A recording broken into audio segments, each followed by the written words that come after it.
മറ്റുള്ള കാര്യം പറയുന്നു.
മാത്രം, പരിശുദ്ധാത്മാവ് മാത്രം, പിതാവായ ദൈവം മാത്രം ഈ അന്തരീക്ഷത്തെ അങ്ങനെ സ്വീകരിക്കും.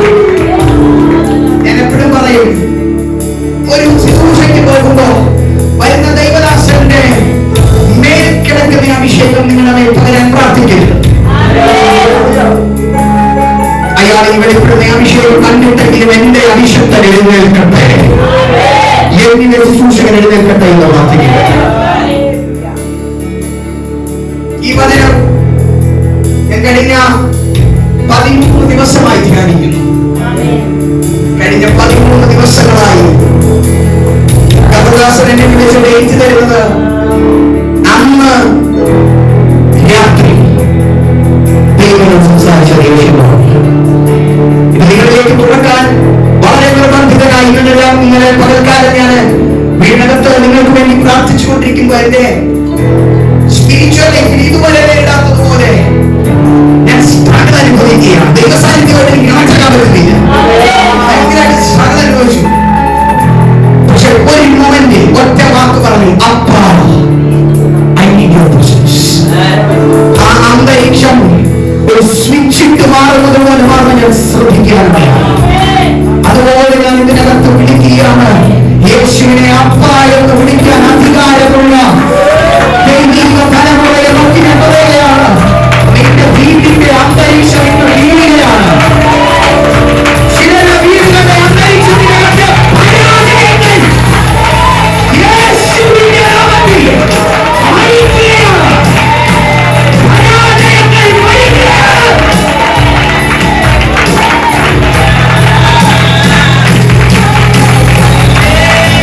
നിനക്ക് നഷ്ടപ്പെട്ട നിന്റെ ശുശ്രൂഷ, നിനക്ക് നഷ്ടപ്പെട്ട നിന്റെ കുടുംബം, നിനക്ക് നഷ്ടപ്പെട്ട നിന്റെ ജീവിതം, എന്റെ ദൈവം ഈ പകലിൽ മടക്കി തരികയാണ്.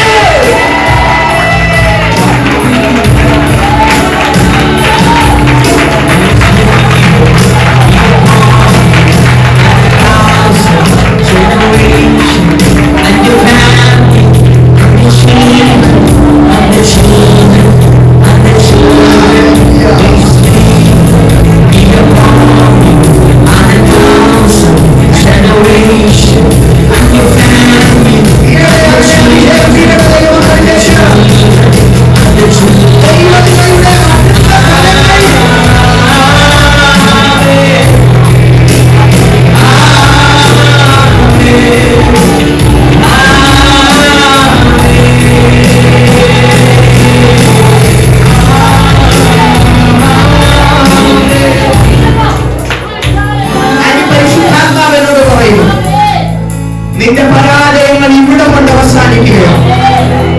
ദൈവാത്മാവിനോട് അങ്ങനെ പ്രവചിക്കാൻ പറയുന്നു. നിനക്ക് നഷ്ടപ്പെട്ട നിന്റെ ജീവിതം, നിന്റെ കുടുംബം ദൈവം നിനക്ക് മടക്കി തരുന്നത് പോലെ, എന്നോട് പറയാ, ഒരു ഗിഫ്റ്റിലാക്കിയത് പോലെ ഈ ശുശ്രൂഷയിൽ നിനക്ക് നഷ്ടപ്പെട്ട സകലതിനെയും എന്റെ ദൈവം നിനക്ക് മടക്കി തരികയാണ്. നിന്റെ മുമ്പിൽ അടങ്ങിപ്പോയ 7 വർഷങ്ങളെ എന്റെ ദൈവം നിനക്ക് മടക്കി തരികയാണെന്ന് അതവനെ പാലിക്കാൻ നിർബന്ധിതനാകുകയാണ്.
യേശു എനിക്ക് ജയം തരും. കൊരിന്ത്യ സഭ മക്കളെ 4. കൊരിന്ത്യയിൽ സഭയേ ഉള്ളൂ, പക്ഷെ അത് 4. നല്ല സ്വന്തം പറഞ്ഞില്ല. കൊരിന്ത്യയിൽ ഒരു സഭയുള്ളൂ, പക്ഷെ അത് പൗലോസ് എന്ന് പറഞ്ഞാൽ ഒരുത്തൻ കേഫാവിന്റെ പക്ഷക്കാരൻ, ഒരുത്തൻ അപ്പല്ലോസിന്റെ പക്ഷക്കാരൻ, ഒരുത്തൻ പൗലോസിന്റെ പക്ഷക്കാരൻ, ഒരുത്തൻ ക്രിസ്തുവിന്റെ പക്ഷക്കാരൻ. 4 തലങ്ങളായി ഇവിടെ തിരിഞ്ഞു നിൽക്കുമ്പോ പൗലോസ് പറയുക, മോനെ 4 നിൽക്കുന്നതല്ല സഭ, 4 ഒന്നായി നടത്തുന്നതാണ്.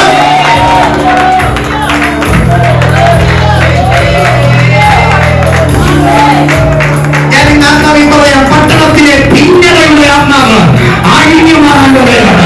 ഇത് പറയുമ്പോൾ ആത്മാവിന്റെ ശക്തമായി ഇടപെടാൻ പറയുന്നു. പട്ടണത്തിലെ സഭകളെ ഭിന്നിപ്പിച്ചു കളയുന്ന ഭിന്നതയുടെ ആത്മാവിനെ എന്റെ കർത്താവ് ഇവിടെ നിന്ന്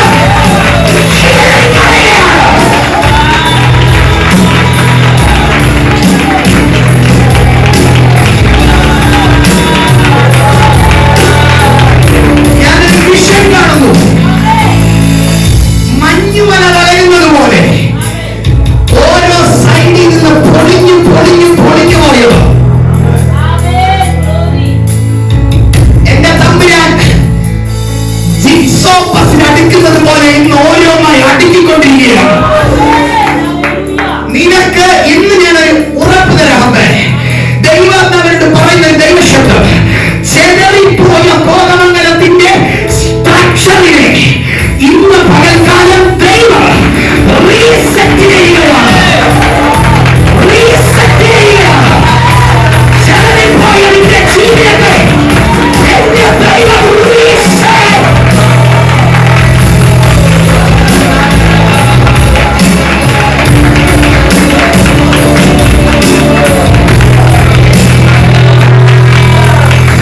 പൗലോസ് നോക്കി, ഒരുത്തൻ പൗലോസിന്റെ പക്ഷക്കാരൻ, ഒരുത്തൻ അപ്പല്ലോസിന്റെ പക്ഷക്കാരൻ, ഒരുത്തൻ പത്രോസിന്റെ പക്ഷക്കാരൻ, ഒരുത്തൻ ക്രിസ്തുവിന്റെ പക്ഷക്കാരൻ. 4 തലത്തിൽ നിൽക്കുമ്പോ പൗലോസ് പറയുകയാണ്, 4 ഒന്നായി ഏകീഭവിക്കുന്ന സഭയ്ക്കകത്ത് ജയമുണ്ടാകും.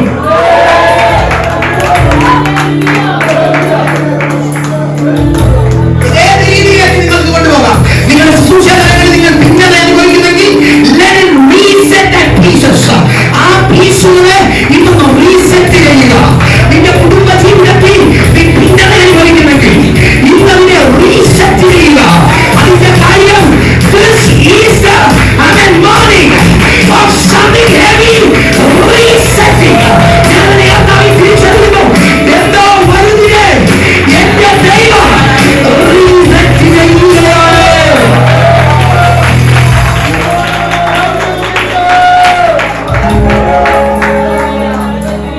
ഞാനതിനെ മറന്നുപോയി. 15-ാമത്തെ അധ്യായമെത്തിയപ്പോ പൗലോസ് കൊരിന്ത്യ സഭയ്ക്ക് പറഞ്ഞു കൊടുക്കുകയാണ്, എന്റെ വചനെ, എന്റെ കുഞ്ഞെ, എന്റെ സഹോദരങ്ങളെ, എനിക്ക് വീണത് ജയമാണ്.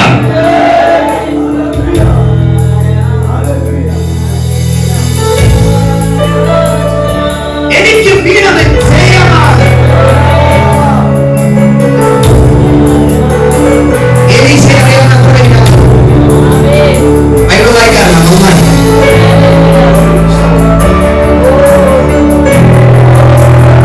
എലീശ എന്നൊരു പ്രവാചകനുണ്ട് ബൈബിളിൽ. അതിന്റെ ഗോത്രം നിങ്ങൾ കേട്ടു, ഇസ്സാഖാർ ഗോത്രം അല്ലെ? ഈ യോശുവയുടെ കാലഘട്ടത്തിന് ശേഷം ഇസ്രായേലിലെ പ്രധാന ഗോത്രങ്ങളായി യഹൂദ, ലേവി, ശിമയി, അതുപോലെ തന്നെ രൂബേൻ ഗോത്രം തിരിയും.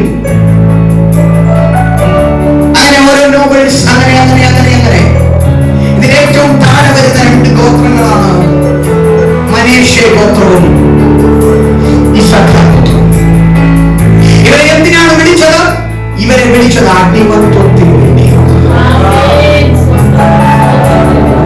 എലീശയെ കാണുമ്പോൾ എലീശ എന്ത് ചെയ്യുകയായിരുന്നു? അഭിഷേകനെ ഒരു കാളയെ ഒരറ്റത്തും ഒരു മുഖത്തിന്റെ ഒരറ്റത്ത് കാളയെയും മററ്റത്ത് തന്റെ തോളും തന്റെ തലയിൽ വെച്ചുകൊടുത്ത് അങ്ങനെ നിലകൊള്ളുന്ന എലീശ അതവന്റെ അടിമത്വം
പറഞ്ഞിട്ടില്ല.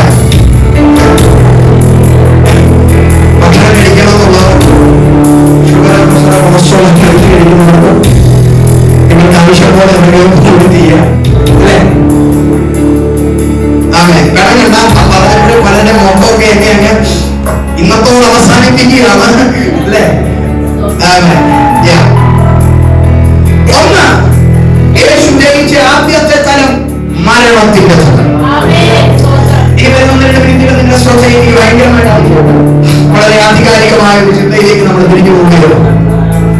മക്കളെ, ഒന്ന്, യേശു ജയിച്ചത് മരണത്തെ. വായിത്തുറന്ന് പറഞ്ഞ യേശു ജയിച്ചത് മരണത്തെ. ഒന്ന് കൊരിന്ത്യർ ലേഖനം 15-ാം അധ്യായം 27-ാം വാക്യം. എനിക്ക് 2 വാക്യങ്ങൾ വായിച്ച് സഹായിക്കണമേ. സകലത്തെയും അവന്റെ കാൽ കീഴാക്കിയിരിക്കുന്നു.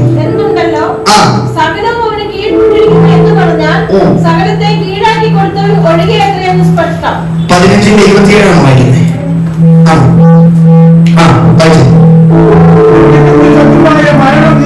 ഒടുക്കത്തെ ശത്രുവായ മരണം സകലത്തെയും അവന്റെ കാൽ കീഴാക്കിയിരിക്കുന്നു. 53-ാം വാക്യം വായിച്ചു. 53. ഹേ മരണമേ, നിന്റെ ജയം എവിടെ? ഹേ മരണമേ, നിന്റെ വിഷമുള്ള എവിടെ? മരണത്തെ ഇങ്ങനെ വെല്ലുവിളിക്കണമെങ്കിൽ മരണത്തെ ജയിച്ചവനെ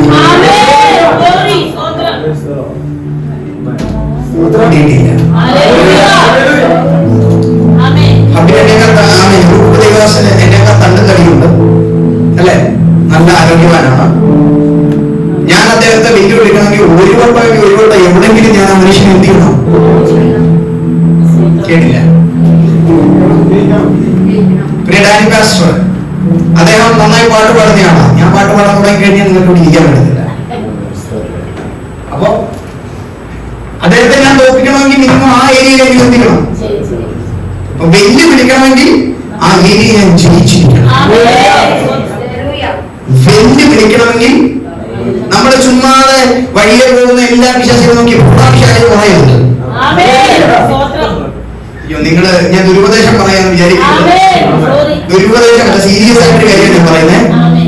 എല്ലാം ഏത് അമ്പലത്തിന് മുമ്പ് പോയാലും ആദ്യം പോടാഭിഷാചം, ഏത് പള്ളിയുടെ മുമ്പിൽ പോയാലും ആദ്യം പോടാഭിഷാചം. തമ്മിലാൻ ചോദിക്കും, നീ ഇതിനെ കൂടി ജയമെല്ലാം പ്രാപിച്ചിട്ടുണ്ടോ? സീരിയസ്ലി നമ്മൾ ഇതിനെ കൂടി ജയം പ്രാപിക്കാതെ ഒരു ആത്മയുദ്ധത്തിന് ഇറങ്ങരുത്. നല്ല പടയാളി എപ്പോഴും യുദ്ധം ആരംഭിക്കുന്നതിന് മുമ്പ് പടക്കളത്തിൽ ഇപ്പോഴും അവന് പ്രാക്ടീസ് ചെയ്യാൻ അവനായിട്ടൊരു സ്ഥലമില്ല. ഈ യുദ്ധകളത്തിൽ അവൻ അവന്റെ വെട്ടിന്റെ വേഗത വർദ്ധിപ്പിക്കുകയല്ല, ശത്രുവിന്റെ വെട്ടിന്റെ വേഗത അളക്കും. ഞാൻ ഇന്ന് അണ്ണാവി പറയാം, ദൈവസഭയ്ക്ക് ദൈവം തന്നെ ആദ്യത്തെ നിയോഗം ശത്രുവിന്റെ വെട്ടിന്റെ ആഴവും അളക്കാനുള്ള കൃപ ദൈവം ഈ സഭയ്ക്ക് തരികയാണ്. ശത്രുവിന്റെ വെട്ടിന്റെ ആഴമളക്കുക.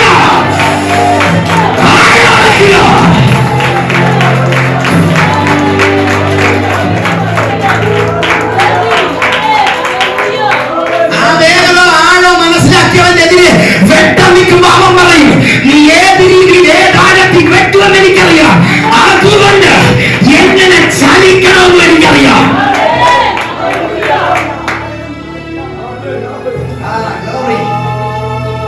നല്ല പടയാളി. എത്ര പേർക്ക് സ്തോത്രം പറയാൻ പറ്റിയിരുന്നു? ഞാൻ ദൈവത്തിന്റെ പടപ്പോരിന് ഇറങ്ങുമ്പോ പുറപ്പാടിനിറങ്ങുമ്പോ കർത്താവ് എന്നോട് ചോദിക്കുന്ന പോലെ നീ യുദ്ധതന്ത്രം പഠിച്ചോന്നല്ല, നീ ശത്രുവിനെ പഠിച്ചോ.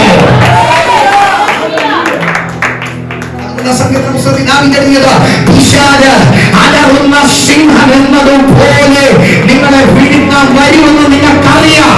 പക്ഷെ അതിനെ കൗണ്ടർ ചെയ്യണമെങ്കിൽ ആദ്യം ഇവൻ എങ്ങനെ വരുമെന്ന് നീ മനസ്സിലാക്കുക.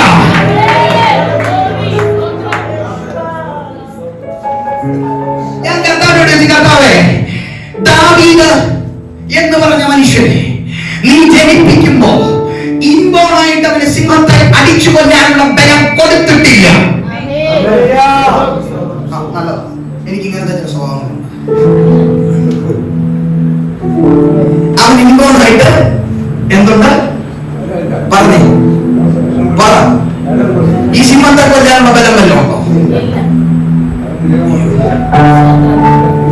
നമ്മളാരും മക്കളെ വളർത്താത്തവര് ആദ്യമായി മക്കളെ പറ്റി കേൾക്കുന്നവരുമായതൊന്നും കുഴപ്പമില്ല അല്ലേ? ഞാൻ മക്കളെ വളർത്തിയില്ല, നിങ്ങൾ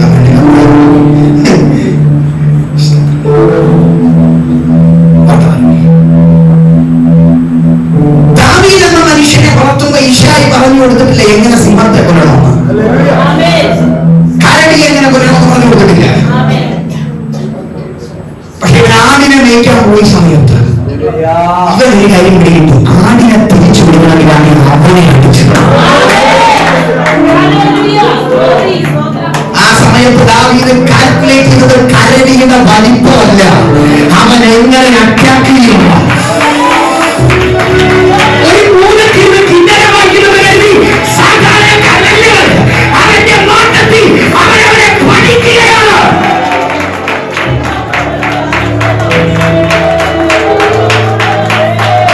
നിങ്ങൾ നോക്കുമ്പോ പല ദൈവദാസന്മാരും പ്രാർത്ഥിച്ചോണ്ട് ഇങ്ങനെ ആടുക മാത്രമായിരിക്കും. പക്ഷെ സത്യം പറഞ്ഞാൽ ഈ അഭിഷക്തന്മാർ മുഴുവൻ എതിരെ നിൽക്കുന്നവനെ പഠിച്ചുകൊണ്ടിരിക്കുക. പലവറ്റിന് പുറപ്പാടിന് ഒരുങ്ങിക്കൊണ്ടിരിക്കുന്നവൻ ആദ്യം ചെയ്യുന്നത് ശത്രുവിന്റെ വേദനയെ പഠിക്കുക.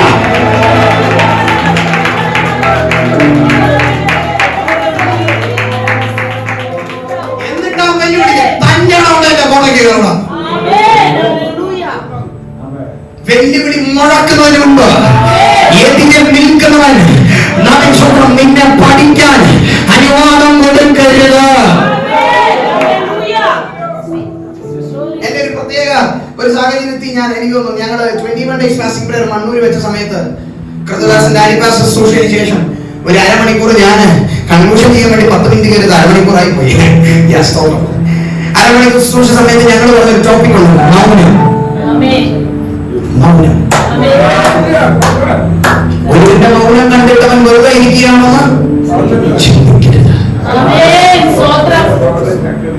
ഏലിയാവിനെ അഭിഷേകത്തെ മൗനമായിരിക്കുന്നത് താനാവ് പറഞ്ഞു, ഇനി ഇവനെ കൊണ്ട് ചാൻസ് ഇല്ല. സത്യം പറഞ്ഞാൽ ഏലിയാവ് കർമ്മേലിന്റെ മുകളിൽ തീയറത്തിന് വേണ്ടി അന്തരീക്ഷപ്പെടുകയാണ്.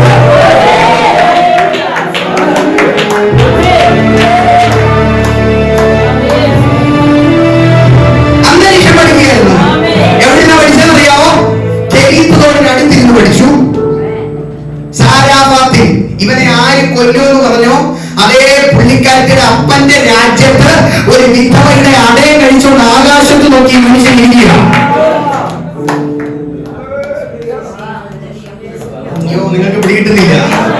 വിധവ അടവെടുക്കാൻ വരുമ്പോഴും ഏരിയ ആകാശത്ത് നോക്കിയിരിക്കുന്നുണ്ട്. കൊടുത്ത പാത്രം എടുത്തോണ്ട് പോകുമ്പോഴും ആകാശത്തിലൊക്കെ നോക്കിയിരിക്കുന്നത്. ഏരിയാവെ ഇതിന് മാത്രം ആകാശത്തോട്ട് നോക്കാൻ നിനക്ക് എന്താ കാര്യം? കുറെ നാൾ കഴിയുമ്പോ നീ ആകാശത്തോട്ട് നോക്കണം. ഇപ്പൊ കാണുന്ന തെളിച്ചത്തേക്കാൾ ചുവന്ന നിറം ആകാശത്തിൽ പിടിക്കുന്ന ഒരു സമയമുണ്ട്. ഞാൻ അതിന് വെയിറ്റ് ചെയ്യുകയാണ്.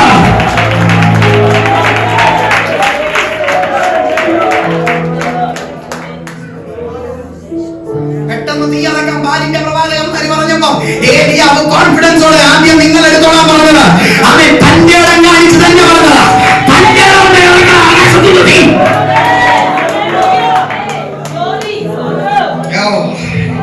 എന്നെ കൊല്ലുമെന്നും എന്നെ ബലി കഴിപ്പിക്കുമെന്ന് പറഞ്ഞ അതേ യാഗപീഠത്തിന്റെ മുന്നിൽ കൊണ്ട് നിന്നെ ഞാൻ വെല്ലുവിളിക്കുന്നു.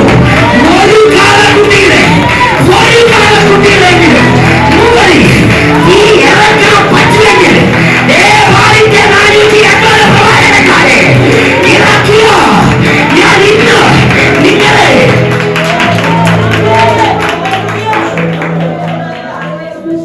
ഇങ്ങനെ ആകണം നിന്റെ ആത്മമണ്ഡലം.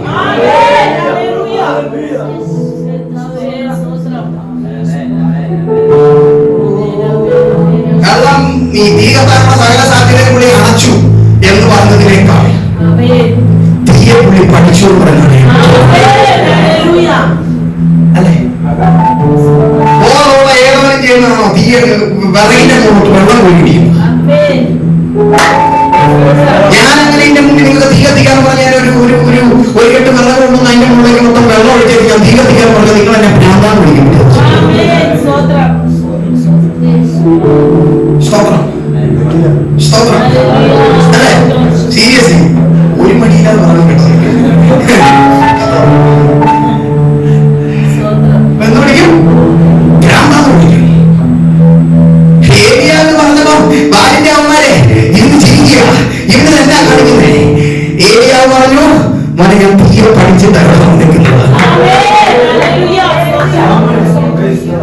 നീ യാഗം അർപ്പിക്കുന്നത് എങ്ങനെയെന്ന് പഠിച്ചിട്ട് വന്നപ്പോ ഞാൻ തീരെ വയ്ക്കുന്നത് എങ്ങനെയുള്ള കോഴ്സ് കഴിഞ്ഞിട്ട് വരിക.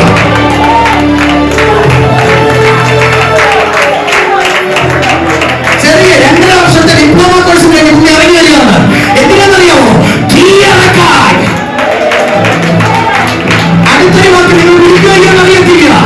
ആഹാവിന്റെ രഥത്തിന്റെ വേഗതയിൽ അതിനപ്പുറം ഓടിക്കാൻ അവന്റെ രഥത്തെ അവന്റെ വേഗതയിൽ അവൻ പഠിക്കുകയായിരുന്നു.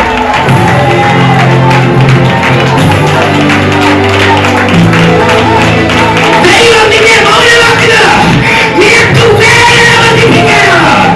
ദൈവം നിന്നെ മൗനമാക്കുന്നത് നിനക്ക് തീയുടെ അഭിഷേകം.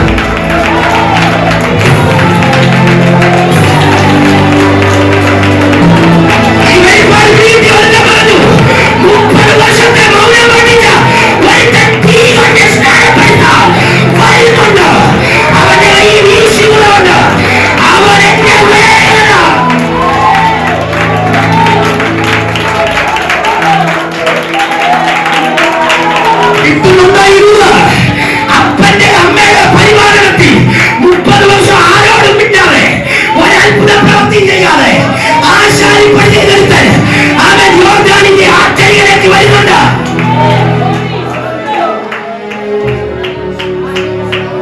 ഇവന്റെ വരവ് സാധാരണ വരവല്ല.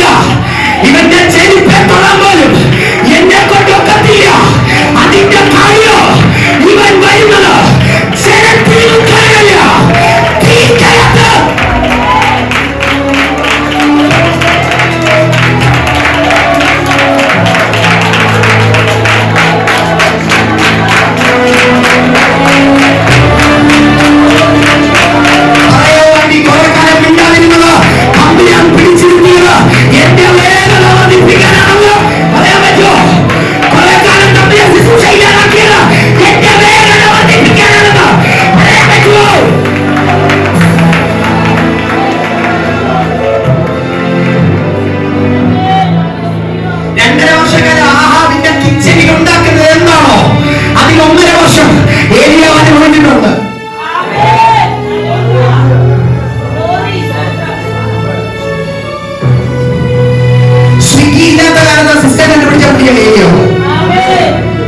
ഡെലിവറി ബോയായിട്ട് കാക്കയെ അപ്പോയിന്റ് ചെയ്തു.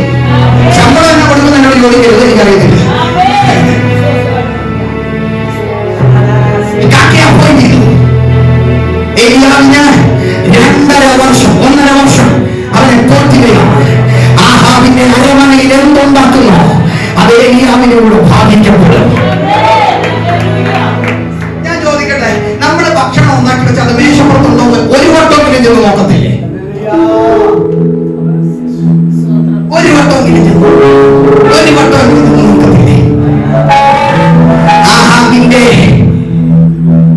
അരമനയ്ക്കകത്തുനിന്ന് കാക്ക ഒരപ്പം എടുത്താൽ ആ കാക്ക അത് എടുത്തോണ്ട് പോയിട്ടില്ലെന്നറിയാൻ അവിടെ വേറൊരപ്പം പ്രത്യക്ഷപ്പെടും.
ചുണ്ടയെടുക്കുമ്പോൾ അതിനെ ഒപ്പം ദൈവം നടക്കാമോ? നിങ്ങൾക്ക് കിട്ടിയില്ല. നിനക്കാണ് കൊണ്ടുപോയതെന്ന് അവൻ അറിയാതിരിക്കാൻ, നിനക്ക് വേണ്ടിയാണ് ഇത് നടത്തുന്നതെന്ന് ശത്രു അറിയാതിരിക്കാൻ എന്റെ ദൈവം നിന്നെ പ്രൊട്ടക്ട് ചെയ്യാൻ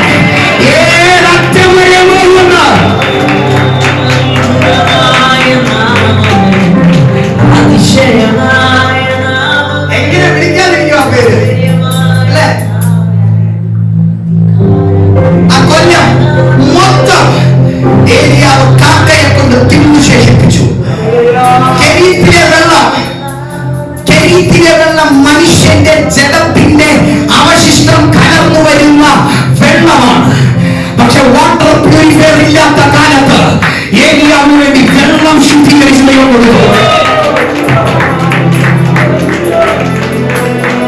ഒരു ദൂത് ഞാൻ പറയാം. ഒരു ദൈവ മനുഷ്യൻ ഒരു പട്ടണത്തിലുണ്ടെങ്കിൽ ആ പട്ടണത്തിന്റെ സംവിധാനം അവന് വേണ്ടി ദൈവം തിരിക്കും.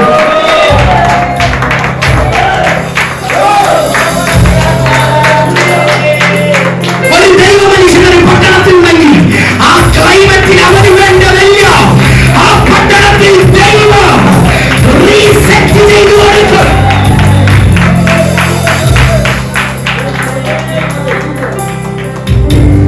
വെല്ലുവിളിക്കുമ്പോ ഇന്ന് മുതൽ പറയണം, പക്ഷേ നീ വെല്ലുവിളിക്കുന്നത് ആരോടെന്നുള്ള ബോധ്യം നിനക്ക് വേണം.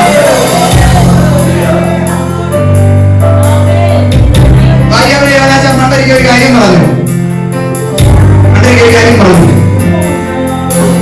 എന്റെ വീടിന്റെ മുമ്പിൽ പിശാചേ നീ വന്ന, നീ വരുന്നതിന് 3 കിലോമീറ്റർ മുമ്പേ ഞാൻ അങ്ങോട്ട് വരും നിന്നെ കാണാൻ. ഞാനിത് എങ്ങനെ ചിന്തിച്ചിട്ട് നോക്കുന്നില്ല. എന്റെ വീടിനെ നീ ആക്രമിക്കാൻ പ്ലാൻ ചെയ്യുന്നുണ്ടെന്ന് ഞാൻ അറിഞ്ഞാൽ പിശാചേ നിന്നെ കാണാൻ ഞാൻ അങ്ങോട്ട് വരുമെന്ന്.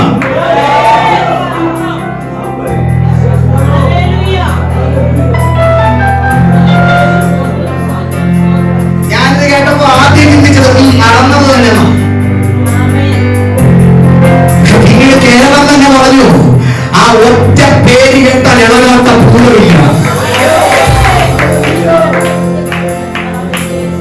ആ ഒറ്റ പേര് കേട്ടാൽ പോകാത്ത അശുദ്ധാത്മാവില്ല.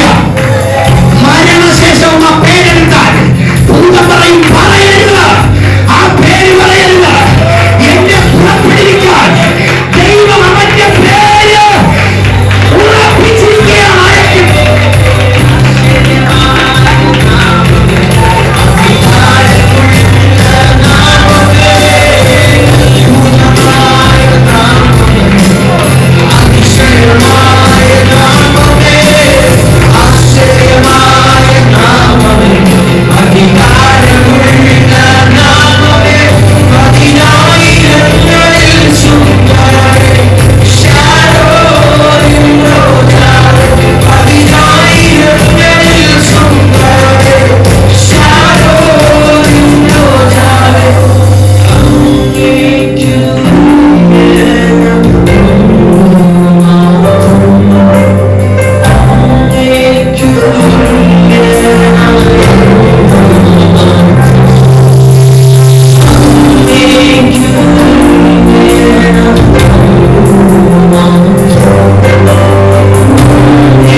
മത്സ്യമൃഗജാതികൾ.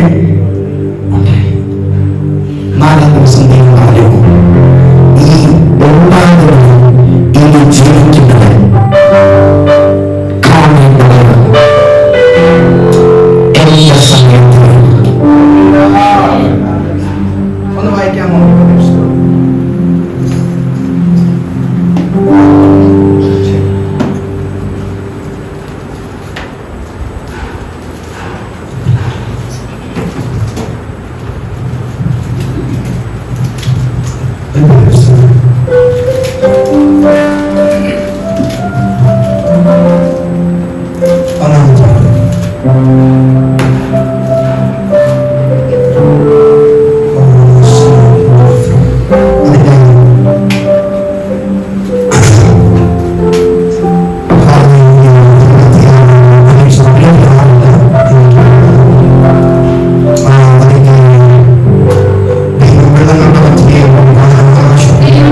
ആകാശവിധാനത്തിൽ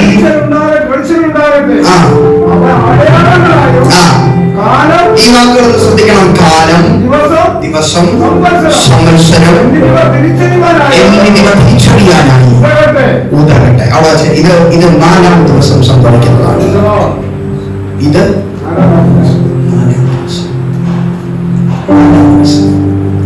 4-ാം ദിവസമാണ് അക്ഷരാർത്ഥത്തിൽ നമ്മളിത് പറയുന്ന GMT, ഗ്ലോബൽ മെറിഡിയൻ ടൈം. 4 ദിവസം. ഈ 4 ദിവസങ്ങൾ വെളിച്ചമില്ലാതെ ആയിരുന്നു ഭൂമി. അല്ല, 1-ാം ദിവസം ദൈവമാണ് വെളിച്ചം. 4-ാം ദിവസമാണ് വെളിച്ചത്തിന്റെ സംവിധാനങ്ങൾ വരുന്നത്. 3 ദിവസം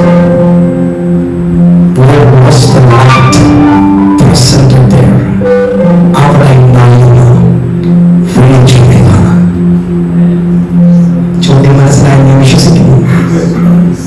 4-ാം ദിവസമാണ് സൂര്യൻ, ചന്ദ്രൻ, നക്ഷത്രങ്ങൾ, കോമറ്റുകൾ, ഗാലക്സികൾ എന്നിവ സൃഷ്ടിക്കപ്പെടുന്നത്.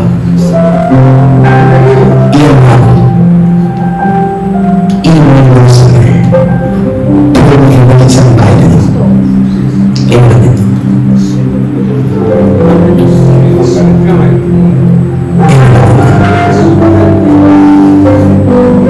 ഭൂമിയിലെ ആദ്യത്തെ സ്വർഗം ഏതെന്റെ പകർപ്പാണ്.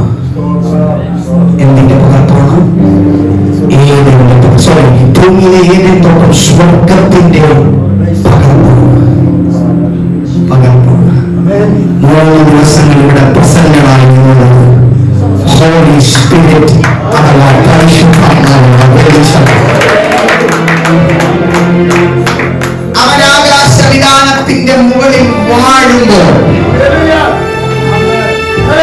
ഞാൻ എപ്പോഴും പറയുന്ന ഒരു കാര്യമുണ്ടോ, നിങ്ങൾ നിൽക്കുന്ന ഇടത്തെ വാഴാൻ കപ്പാസിറ്റി ഉള്ളവരായിരിക്കണം.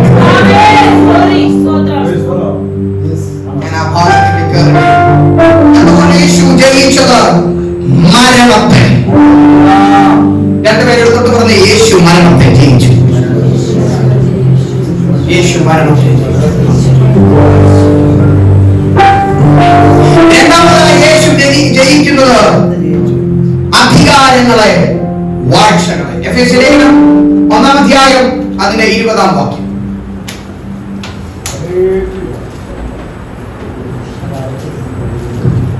ഇവിടെ ഒരു ടീം വരുന്നത് ഞാൻ കാണുന്നു.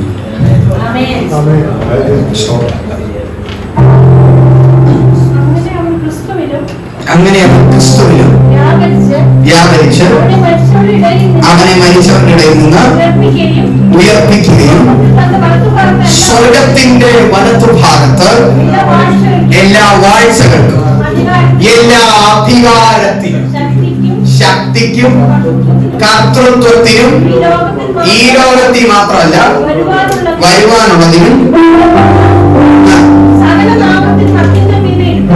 ഇരുത്തുകയും ചെയ്യും. അല്ലെ? കീഴാക്കി വെച്ച് അല്ലെ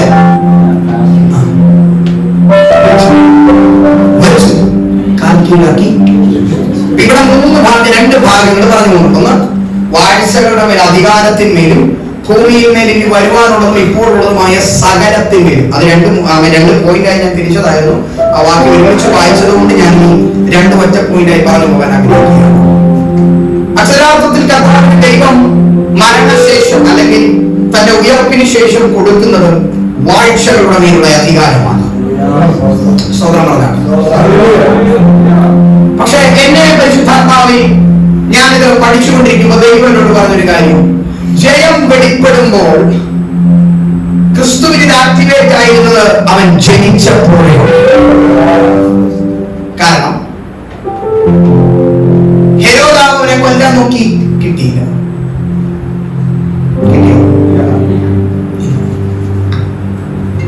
പലരും അവനെ ഇല്ലായ്മ ചെയ്യാൻ നോക്കിയപ്പോൾ അവന്റെ സ്പിരിച്വൽ റലവുമായി ആദ്യമേ ആക്ടിവേറ്റ് ആയ തലങ്ങൾ, ആദ്യമേ ആക്ടിവേറ്റ് ലോകം മുഴുവനെ വേർതിരിക്കുമ്പോൾ അവൻ ഇൻബോണായി ദൈവമഹത്വത്തിനകത്ത് പ്രസന്നമാണ്. മനസ്സിലായില്ല? ഇനിയുള്ള കാര്യങ്ങൾ ഞാൻ വീണ്ടും പറയുന്നു. ഭയങ്കര ശ്രദ്ധ നിങ്ങൾക്ക് തരേണ്ട കാര്യങ്ങളാണ്. ഒന്ന്, യേശു വാഴ്ചകൾ അധികാരം പ്രാപിച്ചു. രണ്ട്, അധികാരങ്ങളുടെ മേൽ ജയം പ്രാപിച്ചു. ഈ രണ്ടിടങ്ങളിൽ യേശുവിനെ വ്യാപരിച്ചത് എന്താണോ അതിനെ വ്യാപരിച്ചു.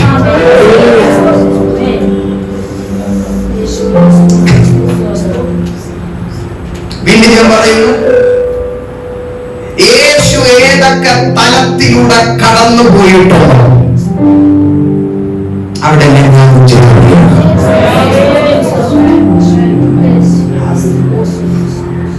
ഞാൻ നിങ്ങളെ അഭിസംബോധന ചെയ്യുന്നത് പരാജയപ്പെട്ടവരെ അഭിസംബോധന ചെയ്യുന്ന പോലെയല്ല. എന്നോട് പലരും പറയുന്നുണ്ട്, നിന്റെ നടത്തത്തിൽ, ഇരുത്തത്തിൽ, ഭാവത്തിലൊക്കെ ഒരു ഗാംഭീര്യം, ഗൗരവം അല്ലെ? നമ്മുടെ വലിയ ഗൗരവമല്ല, ജയിച്ചതിന്റെ എന്നെ കാണുമ്പോൾ നിങ്ങൾക്ക് ജയാളിയായി തോന്നുന്നത് നല്ലതാണ്. ഞാൻ ജയിച്ചവനാണ്. 10+ ജയിച്ചെന്നെ അല്ലേ? ഞാൻ ആത്മമണ്ഡലത്തിൽ ജയിച്ചവനാണ്.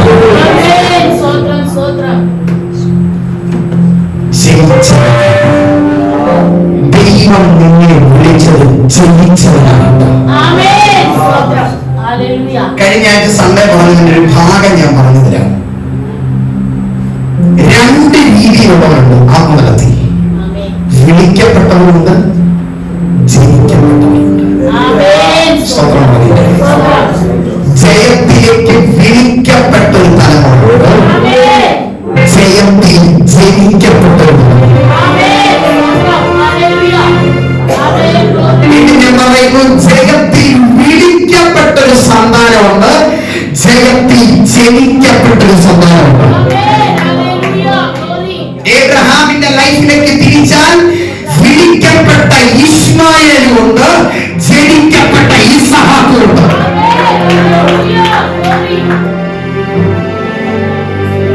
ഇശ്മായേലിനോട് പറഞ്ഞു മരുഭൂമിയെ വാഴുക, ഇസഹാക്കിനോട് പറഞ്ഞു സകലത്തിലെയും വാഴുക. ഇതാണ് റൂട്ട്.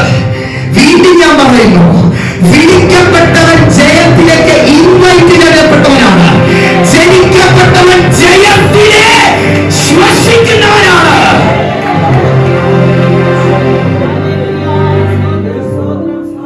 ക്രിസ്തു വാഴ്ചകളെ ജയിച്ചത് മുഖാന്തിരം എനിക്ക് വീണത് സ്വാതന്ത്ര്യമാണ്. നല്ലൊരു സ്വതന്ത്രം പറഞ്ഞാൽ ക്രിസ്തു ജയിച്ചത് ഇപ്രകാരം എനിക്ക് വീണത് എന്താണ്?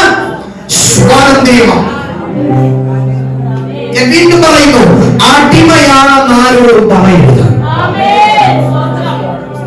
ഞാൻ ആ ബന്ധനത്തിനകത്താ, ഈ ബന്ധനത്തിനകത്താ, ഈ പോരാട്ടത്തിനകത്താ. നോ നോ, നീ സ്വാതന്ത്ര്യത്തിനകത്താണ്.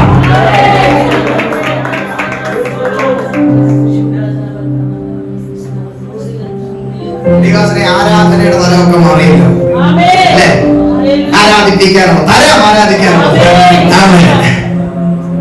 പക്ഷെ ഇതൊന്ന് മനസ്സിലാക്കി, ഈ റൂട്ടൊന്ന് മനസ്സിലാക്കിയാൽ ഇനി മുൻപോട്ടുള്ള യാത്രകൾ എന്ത് ചെയ്യാം? സൂപ്പറാക്കാം. എനിക്കറിയാം 1 മണിയായി നിങ്ങൾക്ക് ഉറക്കം വരുന്നുണ്ട്, ഉറങ്ങിക്കോ. പക്ഷെ അടുത്തിരിക്കുന്നവരെ ഉറങ്ങി പ്രോത്സാഹിപ്പിക്കരുത്. വീണ്ടും ഞാൻ പറയുകയാണ്, പ്രധാനപ്പെട്ട 2 കാര്യങ്ങൾ ക്രിസ്തുവിന്റെ ജയത്തിൻ പ്രകാരം എന്റെ മേൽ വന്നു. ഒന്ന് സ്വാതന്ത്ര്യമാണ്. സ്വാതന്ത്ര്യമാണ്. റോമലേഖനം 8-1 ഗലാത്യലേഖനം 5-1 പറയുന്നു. അതുകൊണ്ട് ഇപ്പോൾ ക്രിസ്തുയേശുവിലുള്ളവർക്ക് ഒരു ശിക്ഷാവിധിയിലെ ജീവന്റെ ആത്മാവിന്റെ പ്രമാണം എനിക്ക് പാപത്തിന്റെയും മരണത്തിന്റെയും പ്രമാണത്തിൽ നിന്ന് ക്രിസ്തുയേശുവിൻ സ്വാതന്ത്ര്യം വരുത്തിയിരിക്കുന്നു. റോമലേഖനം 8-1. ഗലാത്യലേഖനം 5-1 പറയുന്നു, സ്വാതന്ത്ര്യത്തിനായിട്ട് തന്നെ ക്രിസ്തു നമ്മെ പറഞ്ഞേ സ്വതന്ത്രരാക്കി. എന്നിൽ വീണ സ്വാതന്ത്ര്യം ഞാൻ അനുഭവിക്കാൻ വേണ്ടി വീണതാണ്.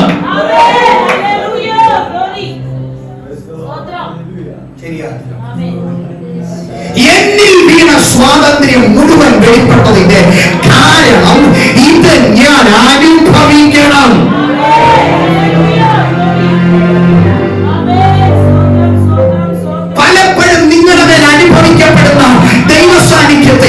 നിങ്ങളുടെ മേൽ വെളിപ്പെടുന്ന ദൈവിക സ്വാതന്ത്ര്യത്തെയും നിങ്ങളെ തിരിച്ചറിയാതാക്കി കളയുന്ന പൈശാചിക തലങ്ങളോട് ഇന്ന് പറയണം, പോവിഹാനെ, ഞാൻ ഇവിടെ ജയിച്ചവനാണ്.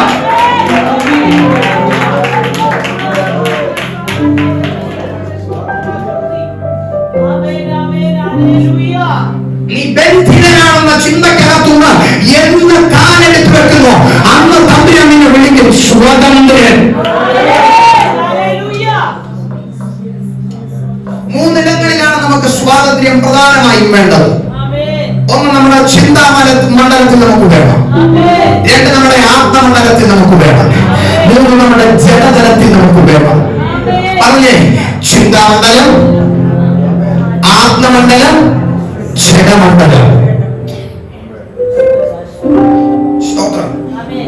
ഇന്ന് എനിക്ക് അറിയത്തില്ല, പക്ഷെ ഞാൻ ഇന്ന് രാവിലെ ഇതിനകത്തോട്ട് കയറി വരുമ്പോൾ ദൈവാത്മാവിനോട് വളരെ ശക്തമായി സംസാരിച്ചുകൊണ്ടിരുന്നൊരു ഒരു ദൈവശബ്ദമുണ്ട്. ഇതിനകത്ത് 5-fold മിനിസ്ട്രിയുടെ ഭയങ്കര പോർട്ടലുകൾ തുറക്കാൻ പോകുന്നു. 5-fold മിനിസ്ട്രിയുടെ പോർട്ടലുകൾ തുറക്കാൻ പോകുകയാണ്. ഞാൻ സ്റ്റെപ്പ് കയറി വരുമ്പോൾ ദൈവാത്മാവിനോട് ഭയങ്കരമായിട്ട് ഇടപെട്ടുകൊണ്ടിരിക്കുകയാണ്. 5-fold മിനിസ്ട്രിയെ തൊടുന്ന നിലയിനകത്ത് നിൽക്കാൻ പോകുകയാണ്.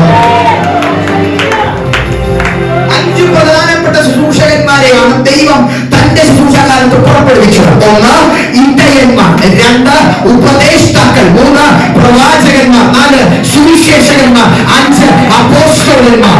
എന്നോട് ദൈവം പറയുന്നു, ഈ ധനത്തെ ചലിപ്പിക്കാൻ പറ്റുന്ന, സ്വാതന്ത്ര്യം അനുഭവിക്കുന്ന, ജയം പ്രാപിച്ച ഒരു തലമുറ ഇതിനകത്ത് നിന്ന് ആത്മാവിൽ എഴുന്നേറ്റ്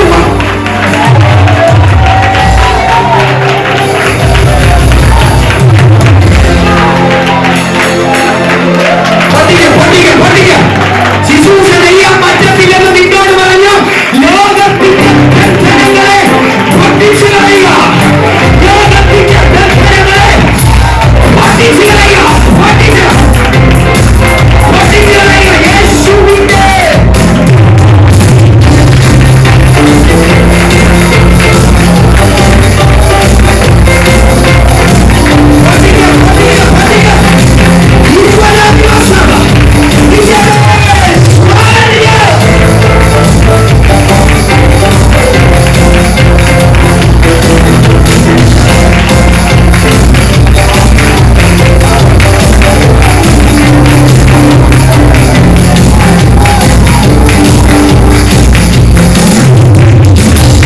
യേശുവിന്റെ സ്വാതന്ത്ര്യം എന്നിൽ വെളിപ്പെട്ടപ്പോൾ പാപമുഖാന്തരം എന്റെ മേൽ ആക്ടിവേറ്റ് ആയിരുന്ന വാഴ്ചകളെ ഞാൻ ജയിക്കാൻ തുടങ്ങി.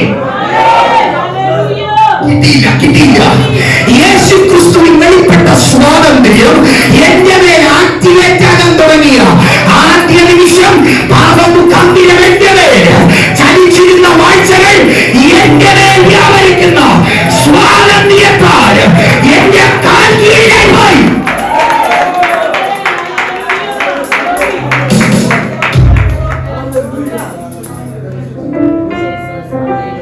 അതുകൊണ്ടാണ് ഈ വെളിപ്പാടിനെ മനസ്സിലാക്കിയ 12 പേർക്ക് കൊടുക്കാത്തൊരു ദൂത് 70 പേർക്ക് കൊടുത്തത്. പാമ്പുകളെയോ തേളുകളെയോ ശത്രുവിന്റെ സകലവരെ തേജമിട്ടാൽ ഞാൻ നിനക്ക് അധികാരം.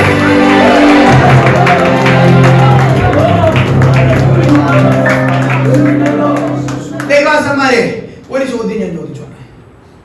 നിങ്ങൾ ശുശ്രൂഷയ്ക്ക് ഇറങ്ങി പോകുമ്പോഴാണോ ഞാൻ നിങ്ങൾക്ക് അധികാരം തരേണ്ട, കഴിഞ്ഞു വരുമ്പോഴാണോ തരേണ്ടത്?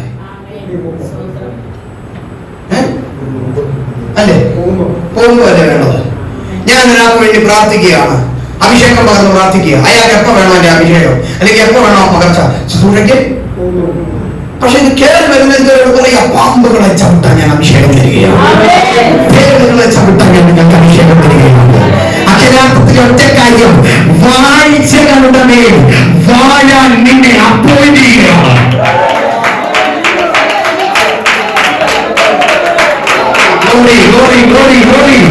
എത്ര പേർക്ക് നൂറ് പിടി കിട്ടിയാൽ എനിക്ക് അറിയത്തില്ല. നിന്നെ വാഴാൻ കാത്തിരിക്കുന്നതിന്റെ മുകളിൽ ഇന്നു മുതൽ നീ വാഴ്ച നടത്താൻ എന്റെ ദൈവം തീരുമാനിച്ചിരിക്കുകയാണ്.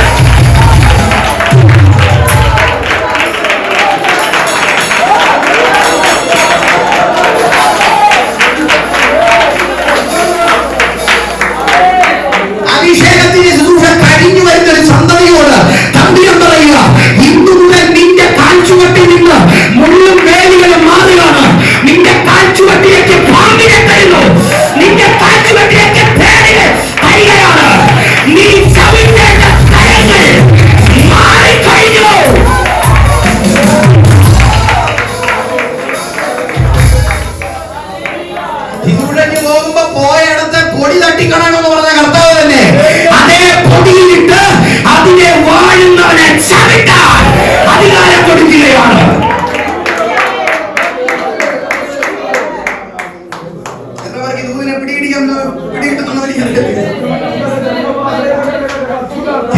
ഇറങ്ങിപ്പോയവനോട് കൊടുക്കുവാണ് മെച്ചമാണ് കർത്താവേ. കയറുന്നതിന് കൊടുക്കുന്നതിന്റെ കാര്യം എന്താ? His grain has been upgraded. അവനുമേൽ വെളിപ്പെട്ടിരിക്കുന്ന ആത്മനിരപ്പിൽ ഒരു ഷിഫ്റ്റ് നടന്നിരിക്കുന്നു.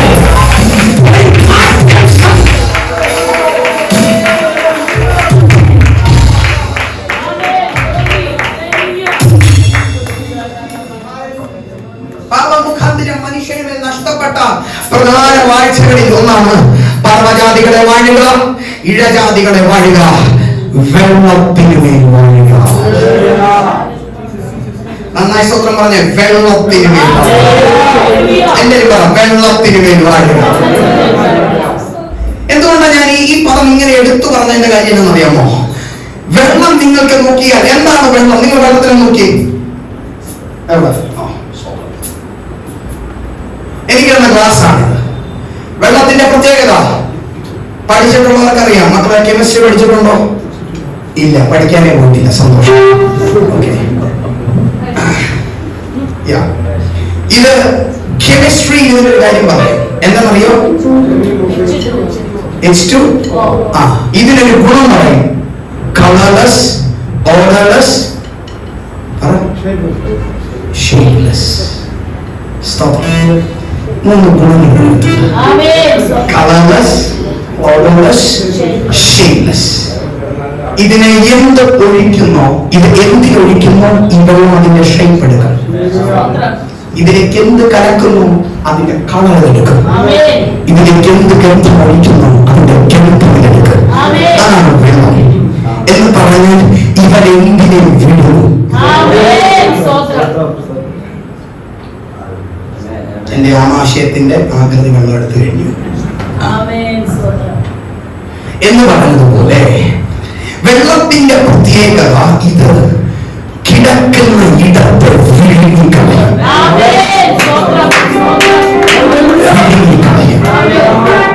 ആദിയിൽ വെള്ളത്തിനുമേൽ പരിശുദ്ധാത്മാവ് പരിവർത്തിച്ചതിന്റെ കാര്യം ഇനി നടക്കാനിരിക്കുന്ന ഒന്നിനുമേലും ഇവർ വിഴുങ്ങുന്നു.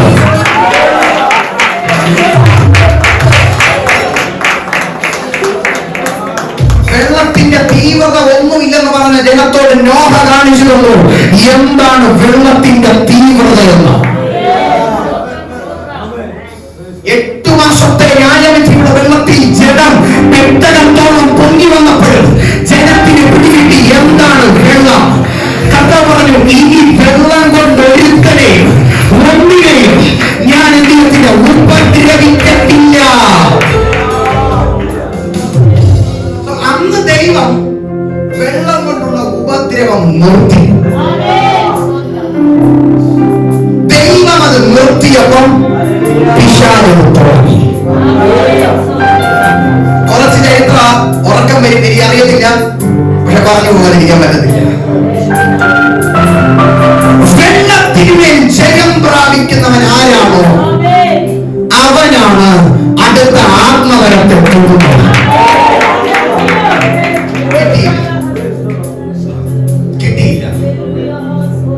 വെള്ളത്തിന്മേൽ ആര് തൊടുന്നോ അവനാണ് വീണ്ടെടുപ്പിനെ തൊടുന്നത്.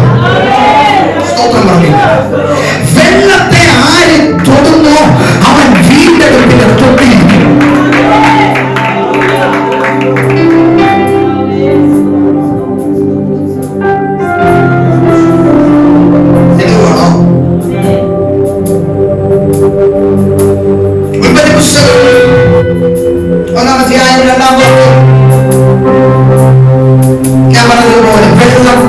ഉണ്ടായിരുന്ന പരിശുദ്ധാത്മാവിന്റെ കൺട്രോൾ.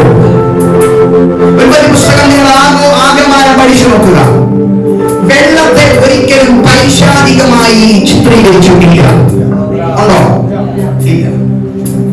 അഥവാ അതിന്റെ രൂപം അങ്ങനെ മാറിയിട്ടുണ്ടെങ്കിൽ അതിന്റെ കാരണം ദൈവമായിരുന്നു.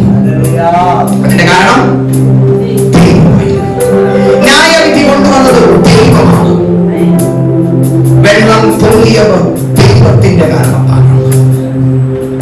പക്ഷെ പുറപ്പാട് പുസ്തകം 1-ാം അധ്യായം 22-ാമത്തെ വാക്യത്തിലേക്ക് നിങ്ങൾ കയറി വരുമ്പോ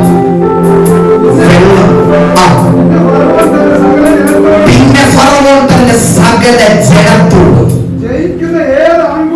ജനിക്കുന്ന ഏത് ആൺകുട്ടിയെയും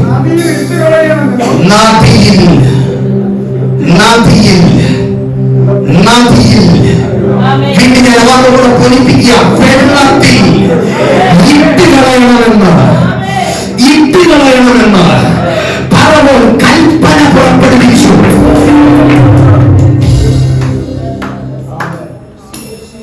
ഫറവോൻ എന്നത് ഒരു വ്യക്തിയുടെ പേരല്ല, ഒരു ദേശത്തെ അന്ധകാര ക്രമീകരണങ്ങളെ മുഴുവൻ കൺട്രോൾ ചെയ്യുന്ന പൊസിഷന്റെ പേരാണ് ഫറവോൻ. ഞാൻ ഇന്ന് ആത്മാവിൽ പറയുകയാണ്, കോതമംഗലത്തിന്റെ ഫറവോന്മാരുടെ കസേരകൾക്ക് ഇന്ന് ബലവും തൂക്കവും കുറയുന്നു. കാരണം വെള്ളത്തെ ജയിച്ച ഒരു തലമുറ ഇതിനകത്ത് നിന്ന് എഴുന്നേറ്റ് വരികയാണ്.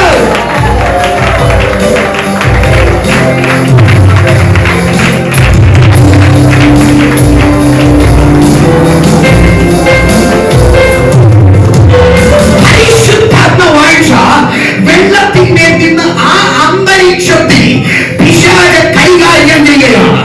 എന്ന് പറഞ്ഞാൽ ഏത് കുഞ്ഞു വെള്ളത്തിൽ വീഴുന്നോ അവൻ മരിക്കും.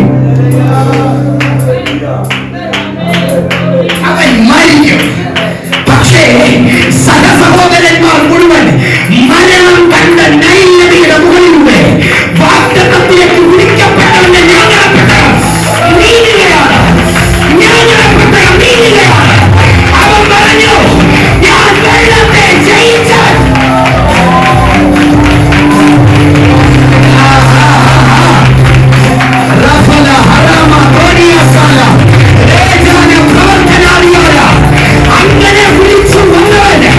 അങ്ങനെ വിളിച്ചു വന്നവൻ ചെങ്കടലിന് മുകളിലേക്ക് വഴി നീക്കുമ്പോൾ ചെങ്കടൽ അവന് മുന്നിൽ രണ്ടായിരമാണ്.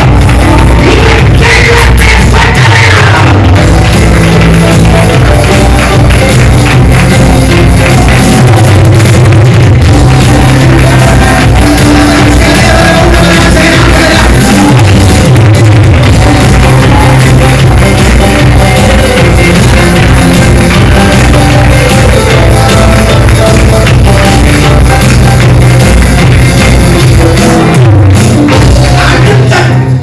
അടുത്തൊരു വെളിപ്പാട് തോന്നാൻ പോവാ. എങ്ങനെ സ്വീകരിക്കുന്ന എനിക്ക് അറിയത്തില്ല. സ്വീകരിച്ചാട്ടെ. ഫറവോൻ എന്നത് ഞാൻ പറഞ്ഞു ഒരു ദേശത്തിന്റെ ക്രമീകരണങ്ങളെ കൈകാര്യം ചെയ്യുന്നവനാ. വെള്ളത്തെ അവന്റെ കൈവശമാക്കിയിട്ട് അവൻ പറഞ്ഞു, ഞാൻ ഇനി മരണം വിളയ്ക്കും. അതിന്റെ മുകളിലൂടെ ജ്ഞാനപ്പെട്ടകത്തെ പോവുക. ഞാൻ ചോദിച്ചു, മരിക്കുന്നില്ലേ? ഇല്ല. ഇവനെ മുക്കാൻ ചെങ്കടലിനെ തുറക്കണമെങ്കിൽ എന്റെ വടിയിൽ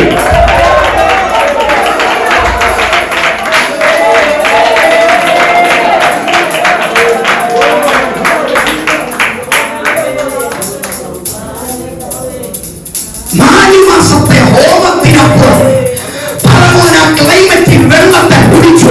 പക്ഷേ വെറും 3.5 കിലോ തൂക്കമുള്ള ഒരുത്തന്റെ ജ്ഞാനപ്പെട്ടകം അവന്റെ 4 മാസത്തെ ക്രിയയ്ക്ക് മുകളിലൂടെ ധൈര്യമായി പോവുകയാണ്.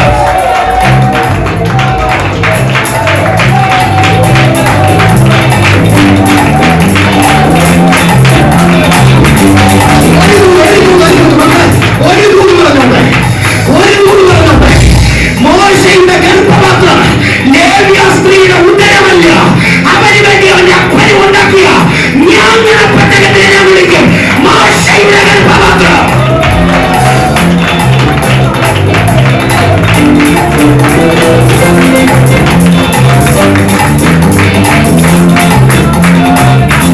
ഫറവോന്റെ പുത്രി അവന് പേരിട്ടു. എന്താ പേര്?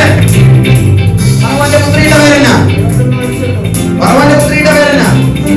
മോശ. പുതിയ നിയമം വായിക്കുന്നതിന്റെ കൂട്ടത്തിൽ ബന്ധപ്പെടുന്ന പുറപ്പാട് പുസ്തകം ഉൽപ്പത്തി പുസ്തകമൊക്കെ വായിക്കുന്നുണ്ട്.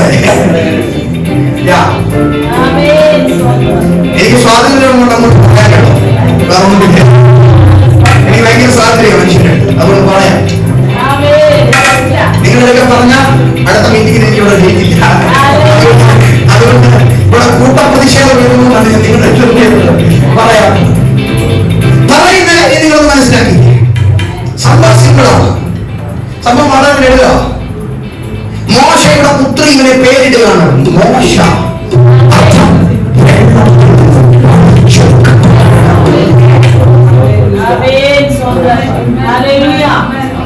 പേര് പറഞ്ഞേ മോശ.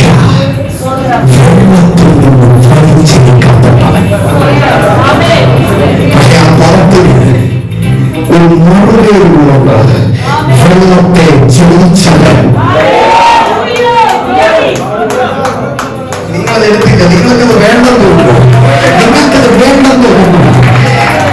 സഹവിപ്ലവങ്ങൾ മുഴുവൻ മരിച്ച നൈലവീര് ഇവൻ ചാകാത്തതിന്റെ കാര്യം ഇവൻ വെള്ളത്തെ ജയിച്ചവനാണ്.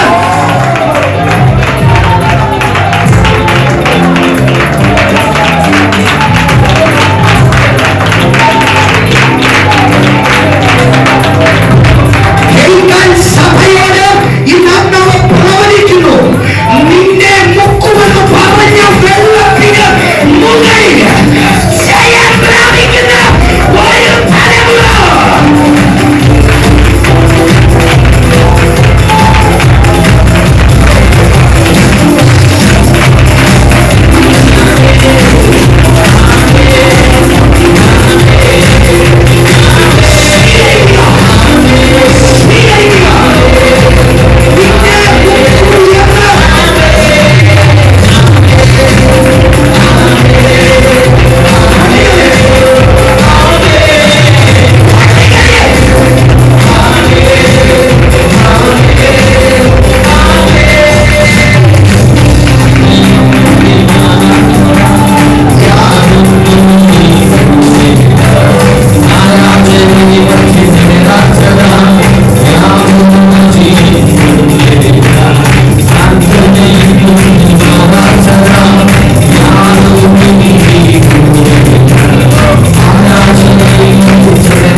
കവിഞ്ഞൊഴുകുന്നതിന്റെ മുകളിൽ വാഴുക.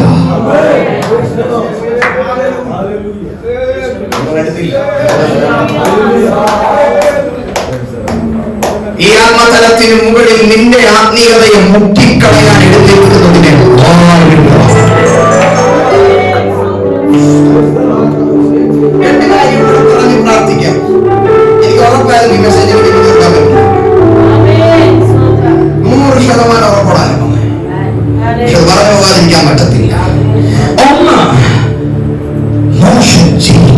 എവിടെ?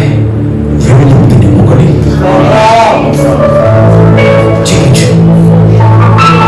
അങ്ങനെ ജയിച്ചവന്റെ മുമ്പിൽ ചെങ്കടൽ കൊണ്ട് നിർത്തിയിട്ട് ഞാനിപ്പോ തീർക്കുമെന്ന് പറഞ്ഞാൽ പുള്ളി സമ്മതിക്കും?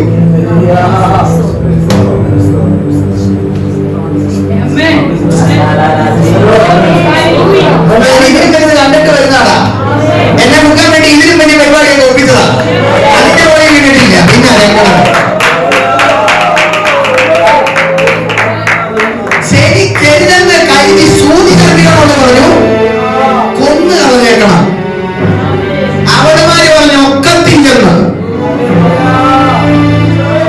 കാരണം അകത്ത് ചെല്ലുന്നതിന് മുമ്പ് പ്രസവം കഴിയുന്നു. ഞാൻ ദൂതതിനകത്തൊന്ന് പറയാം, നിന്റെ നന്മ പുറപ്പെടുന്നതിന് മുമ്പ് ഇല്ലാതാക്കാൻ വരുന്നത് കാണുന്നത് നീ നിന്റെ നന്മയെ ആസ്വദിക്കുന്നതായി.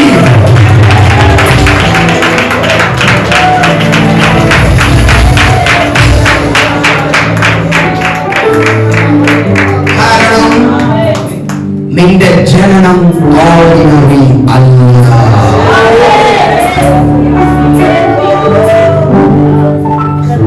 ആരാ പറഞ്ഞ എന്റെ ജനനം ഓർഡിനറി ആണെന്ന്? ആരാ പറഞ്ഞ നീ ചുമ്മാ ജനിച്ചവനാണെന്ന്?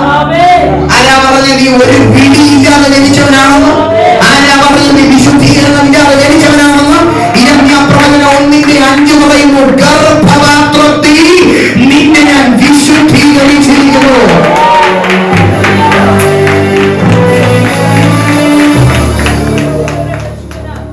എന്നോട് എന്റെ കർത്താവ് പറഞ്ഞെന്നറിയാവോ? നീ എന്റെ രക്തത്തിൽ പുതിയ നിയമം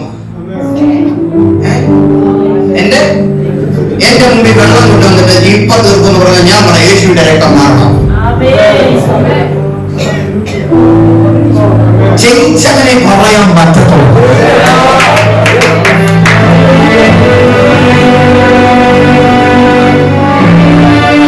കീബോർഡിനെ ജയിച്ചവനെ അതിനെ പ്ലേ ചെയ്യാൻ പറ്റത്തുള്ളൂ.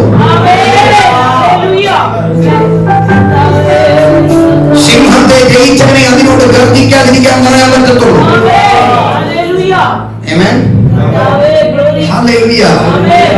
എന്ന് പറഞ്ഞതുപോലെ വെള്ളത്തെ ജയിക്കുന്നവനെ അതിനെ കൺട്രോൾ ചെയ്യാൻ പറ്റത്തുള്ളൂ.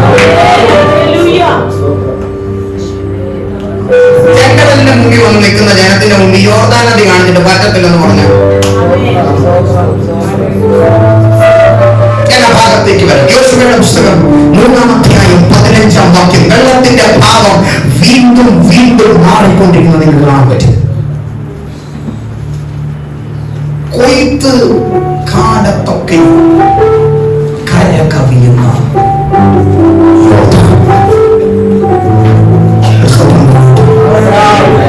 കൊയ്ത്ത് കാലത്തൊക്കെ കര കവിയുന്ന യോശുവയുടെ പുസ്തകം 3-ാം അധ്യായം 15-ാം വാക്യം. കൊയ്ത്തുകാലത്തൊക്കെ യോർദാൻ തീരമെല്ലാം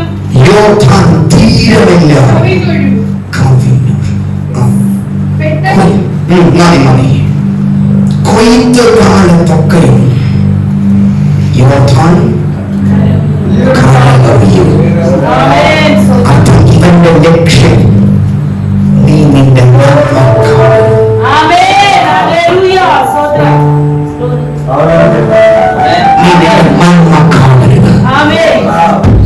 വിളഞ്ഞു നിൽക്കുന്ന കൊയ്ത്തിനെ നീ തൊടരുത്. വെള്ളം പെട്ടകം കൊണ്ട് വരുന്ന സമയവും കൊയ്ത്തിന്റെ സമയവും ഒരുമിച്ച്. സത്യം പറഞ്ഞ കർഷകർ ഈ കൊല്ലം വിള പോയെന്ന് കരുതി ഒന്നോടൊന്ന് നട്ടേക്കാൻ മോർത്താ വന്നത്. പെട്ടകം ചുമക്കുന്നവരെ കണ്ടപ്പോൾ ഇവർക്കൊരു കാര്യം പിടികിട്ടി. ഈ വർഷത്തെ കൊയ്ത്ത് അനൗൺസ് ചെയ്തു.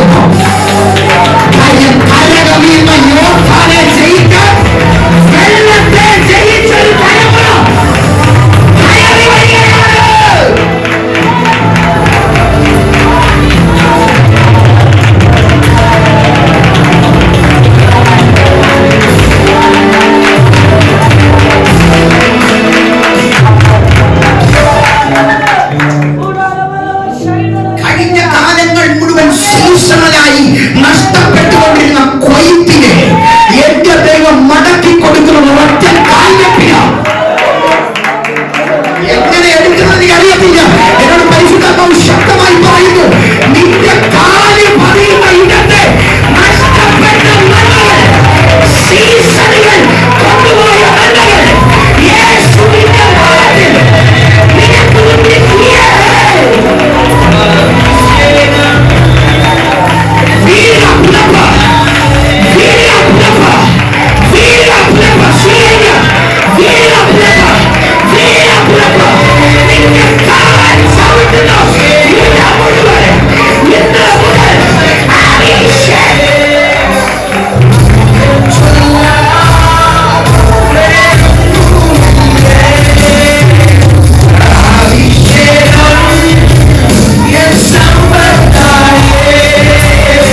ഈ മീറ്റിംഗിൽ എന്നെ ഇൻവൈറ്റ് ചെയ്തപ്പോൾ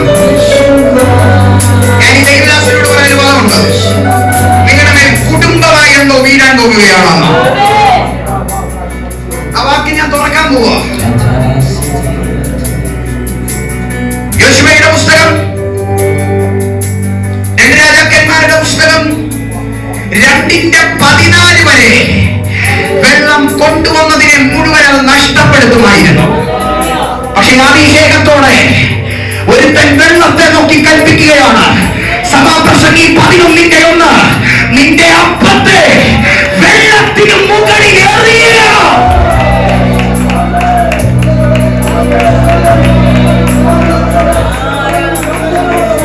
നിന്റെ അപ്പത്തെ വെള്ളത്തിന് മുകളിൽ എറിയുക. ഞാൻ വിചാരിച്ച അവിടെ കൊണ്ട് തീർന്നെന്ന്. പക്ഷെ ഇരമ്യാവെന്ന പ്രവാചകന്റെ മേൽ ദൈവം അതിന്റെ അടുത്ത വെളിപ്പാട് ഇറക്കുകയാണ്. 7 നാൾ കഴിഞ്ഞിട്ട് അത് നിനക്ക് മടങ്ങി വരും. നഷ്ടപ്പെടുത്തുന്ന വെള്ളമല്ലോ, മടക്കി കൊണ്ടുവരുന്ന.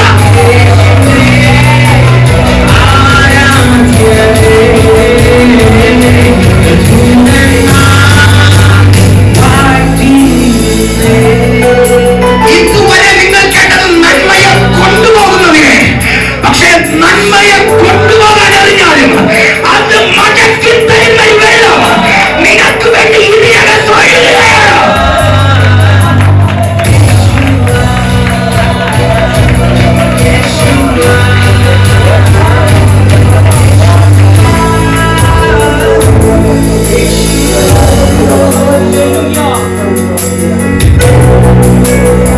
നാൽപ്പത് ദിവസം കൊണ്ട് ഉണ്ടാക്കിയെടുത്ത ഈ റൂമിനകത്ത്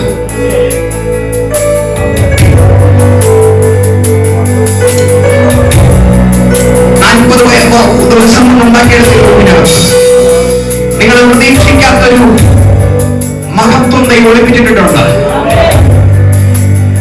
ഇതിന് തിരിച്ചുവരവിന്റെ ഗന്ധമുണ്ട്.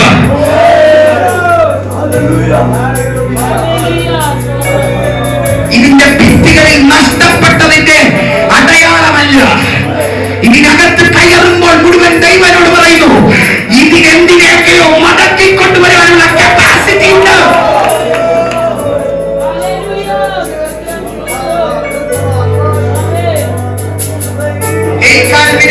കോതമംഗലം പട്ടണത്തിന്റെ മുകളിൽ ഹീലിംഗ് മിനിസ്ട്രിയുടെ തലം ആക്ടിവേറ്റ് ചെയ്യുകയാണ്.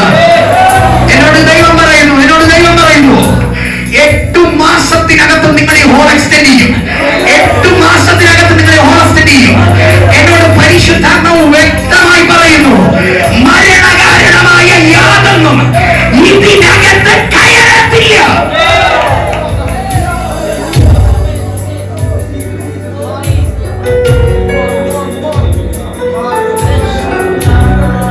എല്ലാ കാര്യങ്ങളും കൈകോർത്ത് പിടിച്ചിരിക്കുന്ന ഈ കുടുംബത്തിന്റെ മേൽ, ഈ ശുശ്രൂഷകളുടെ മേൽ ഒന്ന് തുറന്നു പിടിച്ചു.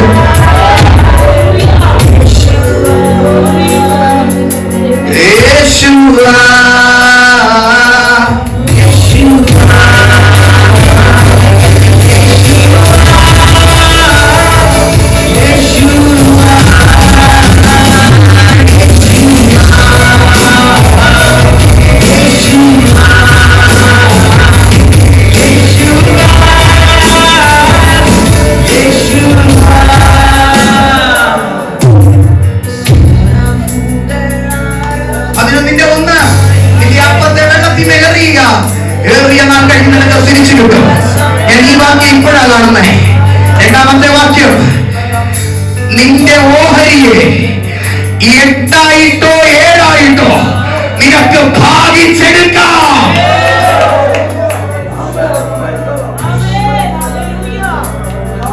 എന്താ അതിനർത്ഥം?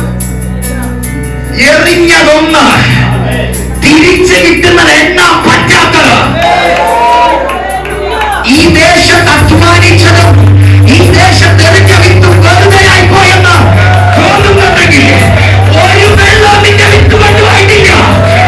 അഥവാ കൊണ്ടുപോയിട്ടുണ്ടെങ്കിൽ 8ആയത് മടക്കി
resurrection. ഇവിടെയാണ് divine resurrection. നീ സാധാരണ തകർച്ചയല്ല, വ്യത്യസ്ത തകർച്ചയുടെ സമയങ്ങൾ തുറന്നു. അതിന് തകരുന്നത് കാണേണ്ടി വരുമല്ലോ എന്ന് അസൂയയോടെ നോക്കി പറയുന്നവരോട് പറയണം, ഇത് തകർച്ചയുടെ സഭയല്ല, ഇത് ഇല്ലായ്മയുടെ സഭയല്ല, ഇത് പുനരുത്ഥാനത്തിന്റെ സഭയാണ്.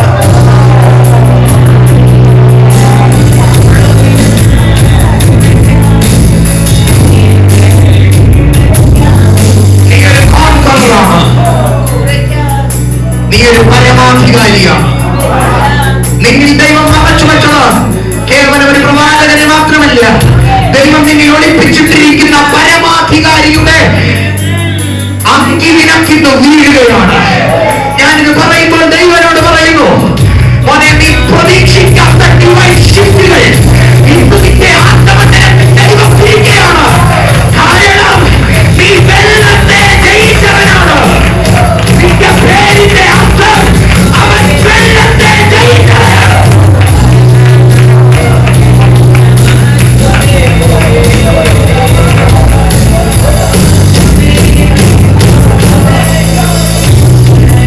ഹബക്കൂക്ക് എന്ന പേരിന്റെ യഥാർത്ഥ ഇംഗ്ലീഷ് ട്രാൻസ്ലേഷൻ, ഒന്ന്, തേൻ പോലെ മധുരമായുള്ളവൻ. രണ്ട്, എന്നോട് ദൈവം പറയുന്നു, നീയുള്ളവരെ ജയിച്ചവൻ, നീയുള്ളവരെ ജയിച്ചവൻ, നീയുള്ളവരെ ജയിക്കാൻ എന്റെ ദൈവം കൃപയുള്ളവനാണ്. നീയുള്ളവരെ ജയിക്കുക.